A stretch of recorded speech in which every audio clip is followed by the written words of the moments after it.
ساقی کے پاس جس قسم کی شراب تھی، جتنی شراب تھی اس نے وہ تقسیم کر دی ہے، اب اس کے پاس میں مزید کسی قسم کی شراب نہیں ہے، مزید نیا جو ہے ذائقہ اس کے پاس میں نہیں ہے، کوئی نئی چیز اس کے پاس نہیں ہے۔ تو ایسا گمان مت کر، تو ایسا خیال بھی اپنے دل میں مت لا۔ اگلے مصرے میں کہتے ہیں ہزار بادئے ناخوردہ در رگے تاک است، ہزار بادئے ناخوردہ، ہزار قسم کی ایسی شرابیں جو ناخوردہ ہیں، جو تو نے ابھی تک نہیں پی ہے، جس کا مزہ تو نے ابھی تک نہیں چکھا ہے، ٹھیک ہے۔ در رگے تاک است، وہ سینکڑوں بلکہ ہزاروں قسم کی شراب ابھی تک انگور کی بیل میں پوشیدہ ہے۔ سمجھ میں آ رہا ہے؟ رگ پتا ہے ہم لوگوں کو، پھول کا جو ریشہ ہوتا ہے یا نس جو ہوتی ہے، اور تاک یعنی انگور کی بیل۔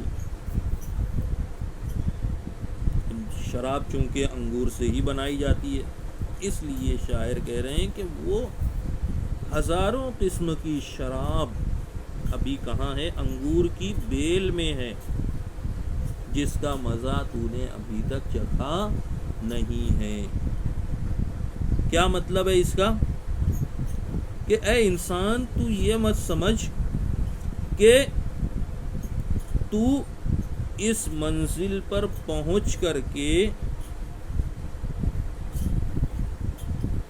زندگی کے تمام اسرار و رموز سے واقف ہو چکا ہے۔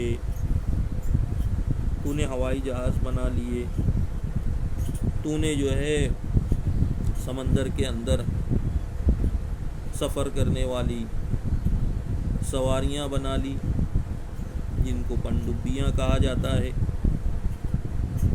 تو نے پہاڑوں کو جو ہے وہ کاٹ کر کے راستے بنا لیے، اور بھی بہت ساری ایجادات تو نے کی ہیں، بہت ترقی کی ہے، لیکن یہ مت سمجھ کہ یہ تیری ترقی کی انتہا ہے، معراج ہے، یہ ترقی کی کا جو ہے آخری کنارہ ہے، اب تو اس کے آگے نہیں بڑھ سکتا، اس سے آگے نہیں جا سکتا، بلکہ سن، ابھی تیری زندگی میں بہت ساری منازل باقی ہیں، تیری زندگی کا ایک طویل سفر ابھی باقی ہے، کائنات کے ایسے بے شمار راز ہیں جن سے تو اب تک واقف نہیں ہے۔ اے انسان، تجھے کیا کرنا ہے؟ ان رازوں سے بھی پردہ اٹھانا ہے، ان رازوں کو بھی جاننا ہے کہ وہ کیا راز ہیں۔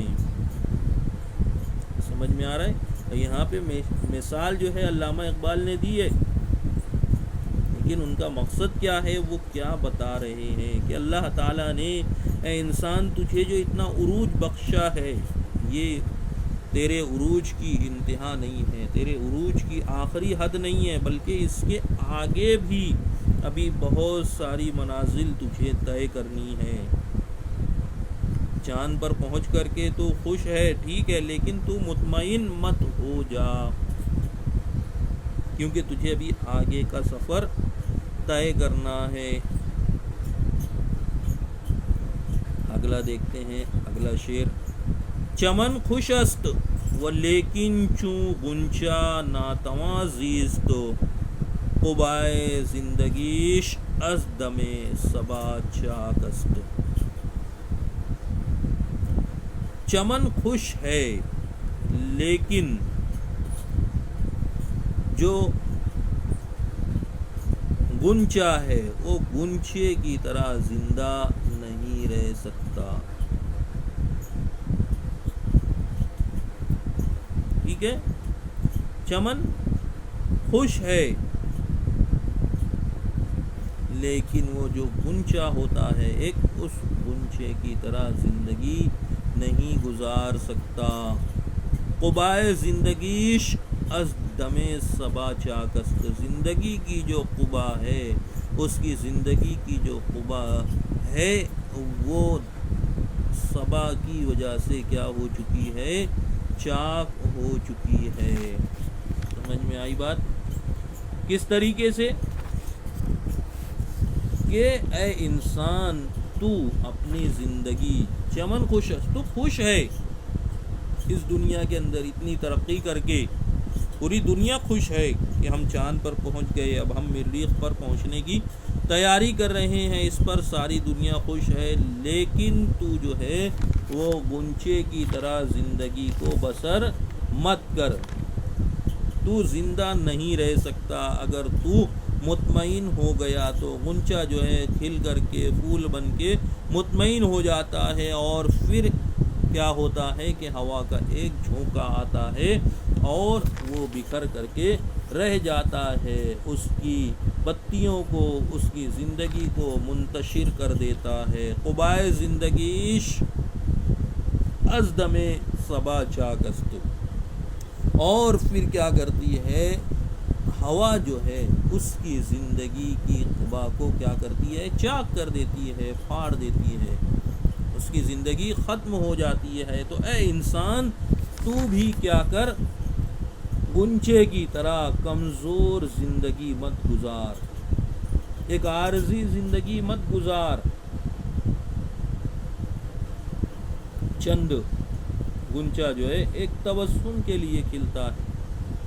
اے غنچے، کسی نے کہا تھا کہ اے غنچے تیری زندگی پہ دل ہلتا ہے کہ تو بس ایک تبسم کے لیے کھلتا ہے، کتنی مختصر سی زندگی غنچے کی ہوتی ہے۔ اے انسان تو اس طریقے سے زندگی مت گزار کہ تیرے اس دنیا سے کوئی بھی آئے اور کیا کرے، تجھے مٹا دے، تجھے ختم کر دے، نہیں، بلکہ تو اپنی خودی کو کیا کر، مستحکم کر، تو اپنی خودی کو پہاڑ کی طرح مضبوط کر لے۔ کیوں؟ کیونکہ اگر تو حیات جاوید چاہتا ہے، اگر تو ابدی زندگی چاہتا ہے، اگر تو چاہتا ہے کہ میں اس دنیا میں نہ رہوں لیکن میرا نام زندہ رہے، تو اپنے دل کو آرزو سے آباد کر لے، اپنے دل میں آگے بڑھنے کی طلب اور تڑپ پیدا کر لے، اور اپنی خودی کو کیا کر، پہاڑ کی طرح مضبوط کر لے۔ تو کیا ہوگا کہ تیرا وجود جسمانی طور پر اس دنیا میں نہیں رہے گا، لیکن معنوی طور پر تو اس دنیا میں زندہ رہے گا، اور تجھے حیات جاوید حاصل ہو جائے گی۔ اگلا شعر دیکھتے ہیں۔ اگر از رمز حیات آ گئی، مجوع دمگیر، دلے کے اس خلش خار، آرزو پاک است۔ اے انسان، اگر تو زندگی کے رازوں سے، زندگی کی پہلیوں سے آگہی چاہتا ہے، واقفیت چاہتا ہے، باخبر رہنا چاہتا ہے، تو پھر کیا کر، مجوع دمگیر، تو پھر تھک کر کے مت بیٹھ، پھر جو ہے آرام کی خواہش مت کر۔ دم یعنی سانس لینا، دم گیر، سانس مت لے، یعنی مجوع دم گیر، سانس کو مت تلاش کر، یعنی میں تھوڑا سا جو ہے تھک گیا ہوں تو بیٹھ جاؤں، آرام کر لوں، سانسیں درست کر لوں، نہیں۔ اگر تو زندگی کے رازوں سے پردہ اٹھانا چاہتا ہے، ان سے واقف ہونا چاہتا ہے، تو پھر تھک کر کے مت بیٹھ، آرام اور جو ہے تھکن دور کرنے کی خواہش مت کر، بلکہ کیا کر، دلے کے از خلش خار، آرزو پاک است، اور کیا کر کہ اپنے دل کو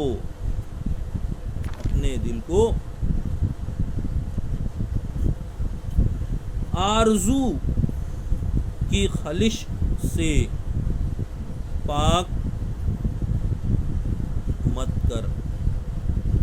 وہ دل جو آرزو کی خلش سے، آرزو کی چبھن سے پاک ہوتا ہے، پھر وہ زندگی کی آگہی حاصل نہیں کر سکتا، زندگی کے راز کو حاصل نہیں کر سکتا۔ وہ دلے کے از خلش خار آرزو پاکست، پھر ایسا دل جو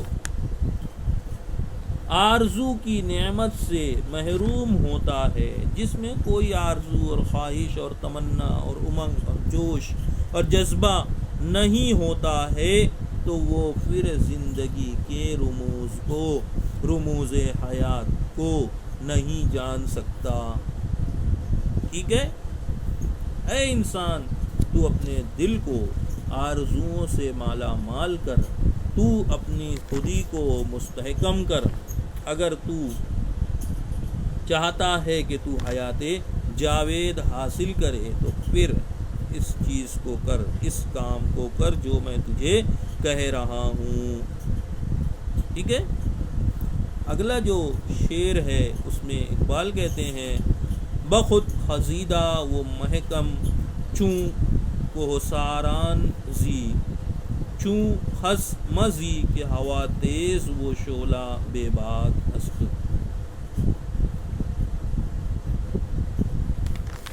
تو اگر حیات جاوید کا خواہش مند ہے تو پھر کیا کر؟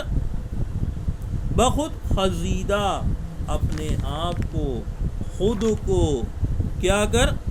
خزیدہ کر، مجتمع کر، مضبوط کر اور مستحکم کر، اور پھر کیا کر؟ چوں کوہساران زی، اور پہاڑوں کی طرح زندگی گزار۔ پہاڑ، اس کی سب سے اہم خوبی کیا ہے کہ اسے کوئی چیز اپنی جگہ سے ہلا نہیں سکتی ہے، ہٹا نہیں سکتی ہے۔ اے انسان، تو بھی اپنی خودی کو اس طریقے سے مستحکم کر لے کہ کیسے بھی حالات آ جائیں، تو اپنی جگہ پر، اپنی آرزو پر کیا رہے؟ جم کر کے، ڈٹ کر کے کھڑا رہے۔ اتنی مضبوط کر لے تو اپنی خودی کو کہ کیسے بھی حالات آ جائیں تو اپنے ارادے سے پیچھے مت ہٹ، تو اپنی آرزو سے، تو اپنی تمنا سے، تو اپنی خواہش سے دست بردار مت ہو۔ کون سی خواہش؟ نفسانی خواہش نہیں، بلکہ زندگی کو خوب سے خوب تر بنانے کی جو تیری خواہش ہے، نئی دنیا ایجاد کرنے کی جو تیری خواہش ہے، اس خواہش سے تو دست بردار مت ہو۔ ایک پہاڑ ہوتا ہے، سردی ہے، گرمی ہے، بارش، آندھی ہے، طوفان ہے، سیلاب ہے، سب کچھ سہتا ہے، لیکن اپنی جگہ سے ٹس سے مس نہیں ہوتا ہے۔ تو اے انسان، تو بھی اپنی خودی کو اسی طریقے سے مستحکم کر لے، مضبوط کر لے، توانا کر لے کہ زندگی کے مختلف مراحل میں آندھی آئے، طوفان آئے، کچھ بھی ہو جائے، تو اپنے اس سے جو ہے اپنے مقصد سے ایک قدم بھی پیچھے مت ہٹنا۔ اگلے مصرے میں کہتے ہیں، چوں خس مزی کہ ہوا تیز وہ شعلہ بے باک است۔ تو جو ہے گھاس پھوس کی طرح زندگی مت گزار، مزی، تو گھاس پھوس کی طرح زندگی مت گزار، تنکوں کی طرح زندگی مت گزار۔ کیوں؟ کیونکہ ہوا تیز وہ شعلہ بے باک است۔ ہوا تیز ہے، اگر تو تنکوں کی طرح، گھاس پھوس کی طرح رہے گا، تیری خودی جو ہے مستحکم نہیں رہے گی، تیرے اندر کانفیڈنس نہیں رہے گا، کبھی ادھر کبھی ادھر، کبھی یس کبھی نو، کبھی ہاں کبھی نہ، اس طریقے سے اگر تو خود کنفیوز رہے گا تو پھر کیا ہوگا کہ ہوا تیز است، زمانہ جو ہے بہت تیز ہے، تجھے پیچھے چھوڑ کر کے وہ آگے نکل جائے گا۔ اور شعلہ بے باک است، تو گھاس پھوس کی طرح اگر تو رہے گا، تنکے کی طرح رہے گا، تو تجھے یہ شعلہ، یہ دنیا کے حالات کیا کریں گے؟ جلا ڈالیں گے۔ ختم کر دیں گے، مٹا دیں گے، پہاڑ کی طرح بنے. پہاڑ پر آگ آ جائے، ہوا آ جائے، پانی آ جائے، کچھ بھی اس کو فرق نہیں پڑتا ہے. اگر تو حیات جاوید حاصل کرنا چاہتا ہے، ہمیشہ کی زندگی حاصل کرنا چاہتا ہے، تو پھر کیا کر کہ اپنی خودی کو مستحکم کر، اپنے دل کو آرزوؤں سے معمور کر، اور اپنے آپ کو کیا کر، پہاڑوں کی طرح مضبوط بنا، گھاس پھوس کی طرح، تنکوں کی طرح، کوڑے کرکٹ کی طرح جو ہے وہ زندگی مت گزار. کیوں؟ کیونکہ آج کمپٹیشن کا دور ہے، مقابلہ آرائی کا دور ہے. جو بڑھ کر تھام لے ہاتھ میں مینا اسی کا ہے یہ جام جم ہے، یہاں کوتاہ دستی میں ہے محرومی. جو بڑھ کر تھام لے ہاتھ میں مینا اسی کا ہے، وہی حال آج اس زمانے میں ہے. جو شخص محنت کرتا ہے، جدوجہد کرتا ہے، کوشش کرتا ہے، جس کے دل میں آگے بڑھنے کی تمنا ہوتی ہے، کچھ پانے کی، کچھ کرنے کی جو ہے خواہش ہوتی ہے، حوصلہ ہوتا ہے، امنگ ہوتی ہے، وہی شخص آگے بڑھتا ہے. جو حالات کا مقابلہ کرتا ہے، جو حالات سے ڈرتا نہیں ہے بلکہ حالات کو شکست دیتا ہے، وہی شخص کیا کرتا ہے، حیات جاوید حاصل کرتا ہے. اور جو شخص ڈرتا ہے، جو کبھی ہاں میں کبھی نہ میں، جس کا دل آرزوؤں سے خالی ہوتا ہے، جس کا کوئی ایم نہیں ہوتا، کوئی ٹارگٹ نہیں ہوتا، کوئی مقصد نہیں ہوتا، بس یوں ہی جو ہے وہ جانوروں کی طرح کھا رہا ہے، سو رہا ہے، زندگی کا کوئی مقصد اس نے طے نہیں کیا ہے، اس کے حصول کے لیے سرگرداں نہیں ہے، سرگرم عمل نہیں ہے، بلکہ جانوروں کی طرح زندگی گزارے جا رہا ہے بغیر کسی مقصد کے. کھانا پینا سونا یہ ہماری زندگی کا مقصد نہیں ہے، بلکہ ایک اہم کام لے کر کے ہم اس دنیا میں آئے ہیں. اس کام کو اپنا مقصد حیات بنانا ہے، اور اس کو حاصل کرنے کے لیے ہمیں جو ہے اپنی زندگی کو وقف کرنا ہے. جب ہمارا دل آرزوؤں سے، تمناؤں سے، خواہشات سے لبریز ہوگا، اپنے مقصد کو پانے کی آرزو ہوگی، تمنا ہوگی، خواہش ہوگی، تب ہی جو ہے ہم حیات جاوید حاصل کر سکتے ہیں. اور اگر ہمارا دل آرزوؤں سے خالی ہے تو پھر ہم حیات جاوید حاصل نہیں کر سکتے. اس مختصر سی نظم میں علامہ اقبال نے بہت اہم پیغام دیا ہے کہ اگر تم چاہتے ہو کہ تمہارے بعد بھی تمہارا نام باقی رہے تو پھر کچھ ایسا کر جاؤ جس سے دنیا فیض اٹھائے، اور وہی تمہارا کام تمہارے نام کو دوام بخشے گا، تمہیں حیات جاوید عطا کرے گا. ٹھیک ہے، انشاءاللہ اگلے لیکچر میں جو دوسری نظمیں ہیں پیام مشرق کی، ان کا ہم مطالعہ کریں گے. بہت بہت شکریہ.